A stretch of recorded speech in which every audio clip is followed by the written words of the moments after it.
ദൈവത്തിൻ്റെ അതിപരിശുദ്ധമായ നാമം വാഴ്ത്തപ്പെടുമാറാകട്ടെ.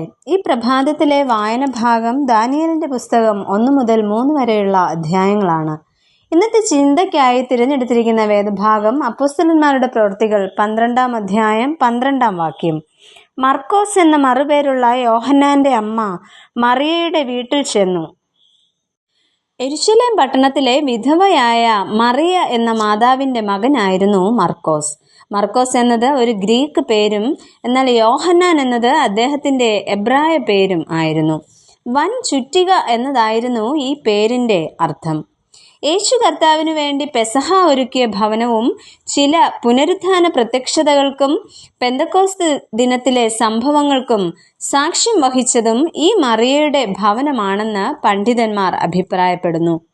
മാത്രമല്ല, ഹെരോദ രാജാവിൻ്റെ കയ്യിൽ നിന്നും പത്രോസ് രക്ഷപ്പെട്ട് എത്തിയതും ഈ ഭവനത്തിലേക്ക് തന്നെ ആയിരുന്നു.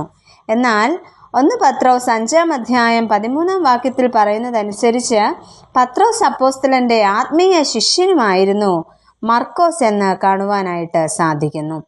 എന്നാൽ ഈ പ്രഭാതത്തിൽ മർക്കോസിനെ കുറിച്ച് ചില ചിന്തകൾ പങ്കുവെക്കട്ടെ. ഒന്നാമതായിട്ട്, സഹശിഷ്യനായിരുന്ന മർക്കോസ്.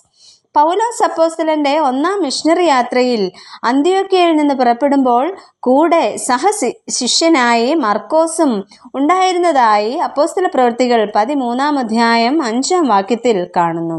തുടർന്ന് അപ്പോസ്തല പ്രവൃത്തികൾ 12-ാം അധ്യായം 25-ാം വാക്യത്തിൽ ബർന്നബാസും ശൗലും മർക്കോസിനെയും കൂട്ടിക്കൊണ്ട് യെരുശലേം വിട്ട് മടങ്ങിപ്പോകുന്നതായും കാണുന്നു.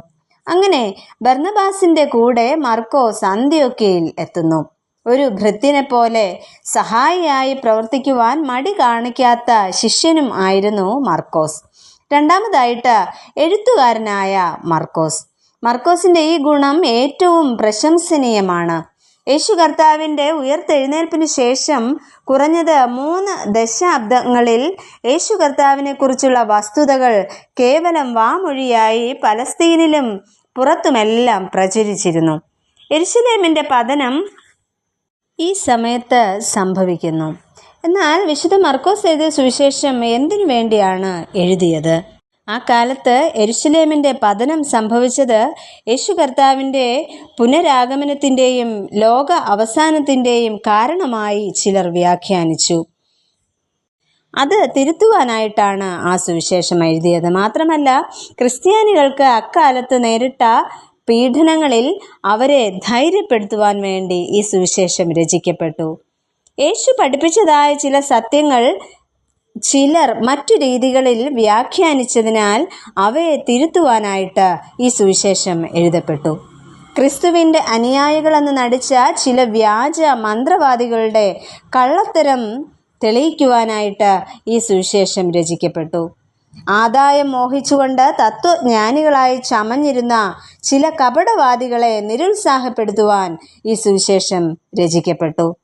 സുവിശേഷ പ്രഘോഷണത്തിനിടയിൽ ചില നിരാശാജനകമായ ഫലങ്ങൾ ഉണ്ടായി. അവയെ നേരിടുവാനായിട്ട് ഈ സുവിശേഷം എഴുതപ്പെട്ടു. യേശുവിൻ്റെ പ്രവർത്തനങ്ങളും പഠിപ്പിക്കലുകളും വാമൊഴിയായി പ്രചരിപ്പിക്കുമ്പോൾ എല്ലാ ഇടങ്ങളിലും ഒരുപോലെ അതിൻ്റെ അന്തസത്ത ലഭിക്കുകയില്ല. അതിനാൽ അവ എഴുതി സൂക്ഷിച്ചാൽ എക്കാലത്തെയും വായനക്കാർക്ക് അത് ഒരുപോലെ ഗ്രഹിക്കുവാനായിട്ട് സാധിക്കും. അതിനുവേണ്ടി ഈ സുവിശേഷം രചിക്കപ്പെട്ടു. യേശുവിനോട് ഇടപഴകി ജീവിച്ച അപ്പോസ്തലന്മാർ ഉൾപ്പെടെയുള്ളവരുടെ അംഗസംഖ്യ കുറയും തോറും ആ വിടവ് നികത്തുവാൻ ഒരു സമഗ്രമായ കൃതിയുടെ ആവശ്യം രൂപപ്പെട്ടു. മാത്രമല്ല, സഭയുടെ ആരാധനയ്ക്കും ഉപദേശത്തിനും സുവിശേഷ ഘോഷണത്തിനും ഇവ അത്യന്താപേക്ഷിതമായിരുന്നു. ഇക്കാരണങ്ങളാലാണ് മർക്കോസ് ഇവ എഴുതി സൂക്ഷിച്ചതായിട്ട് കരുതപ്പെടുന്നത്.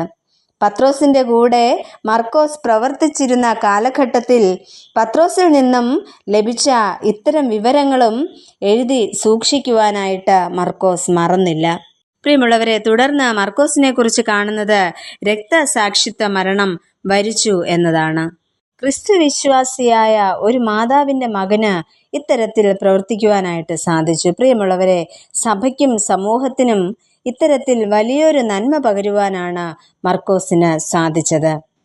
ഈ പ്രഭാതത്തിൽ ദൈവകരങ്ങളിലേക്ക് നമുക്ക് നമ്മെ താഴ്ത്തി സമർപ്പിക്കാം, പ്രാർത്ഥിക്കാം. പ്രിയ കർത്താവെ, മർക്കോസിലൂടെ ഞങ്ങൾക്ക് ലഭിച്ച സുവിശേഷത്തിൻ്റെ വ്യാപനത്തിനായി നന്ദി. അതിൻ്റെ പിന്നണിയിൽ നടപ്പാൻ ഞങ്ങളെ സഹായിക്കണമേ. ആമേൻ.